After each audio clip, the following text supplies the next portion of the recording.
Donald Trump. It's just me, Paula Poundstone. I was just playing with the cats. Can I ask you a question? Could you just leave the presidency? I know, you have 2.5 more years of your term. I don't think you have that much longer. And that's what I want to talk to you about. Don't you want to spend time with your family? No. No, you're right about that. What is it that's keeping you there?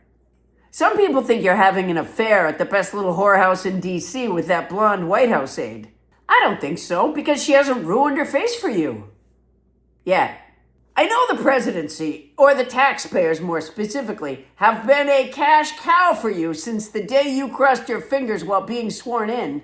But unless you don't have health insurance, you couldn't run through all the money you have in the time you have left. On the other hand, with what your tariffs and illegal war in Iran have done to prices, you might not have that much left over when you kick. I don't mean to sound coolish, and I do not wish you ill health. But Jesus, if those Cankles get any bigger, the angry mob might not be able to pull you out of Gaddafi's cement pipe, which I also don't wish for you. That's why I think you should leave the presidency and do something fun with the rest of your life. Jimmy Carter used to teach Sunday school. It might be fun to see how you do that. And as Jesus hung from the cross, his MAGA hat soaked in blood, he said, "Donald J. Trump alone can fix it." And now I know Jesus would like it if we opened our Sunday school workbooks and cut out our Donald J. Trump paper dolls. I don't blame you for not wanting to retire and just hang out at Mar-a-Lago. Mar-a-Lago is to music what a garage is to stuff you're too embarrassed to even bring to the Salvation Army. If you had taken those illegally deported men that you sent to that torture prison in El Salvador and made them listen to a Nicki Minaj Kid Rock duet at Mar-a-Lago, America's outrage at human rights abuses might have been awakened.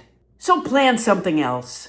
You asked a crowd at some event the other day if you should endorse Marco Rubio or J.D. Vance. Have you considered promoting a knockdown, drag-out fight between those two?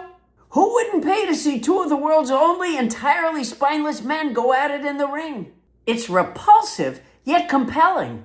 I think you'd get the pimple popper crowd. I love party games. That might be an entertaining thing to do during your retirement. You know, like Mad Libs.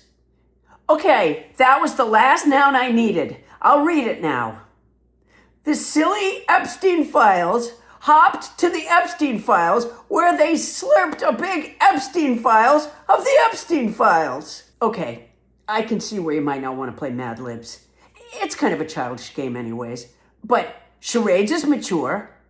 Oh, it's a small word. A small word. The Epstein files. Or how about the Who Am I game, where everyone has a name of a famous person that they haven't seen on their back, and they have to walk around and ask the other guests yes or no questions about who they are. So someone might even totally coincidentally have Donald Trump on their back, and they could ask you, am I alive? And you would say yes, because at this point you still would be. And they might ask, am I in politics? And you would say yes. And they might ask, was I a president? And you would say yes. And they might ask, am I the Epstein files? Or you could also learn to paint. Either way, you should go.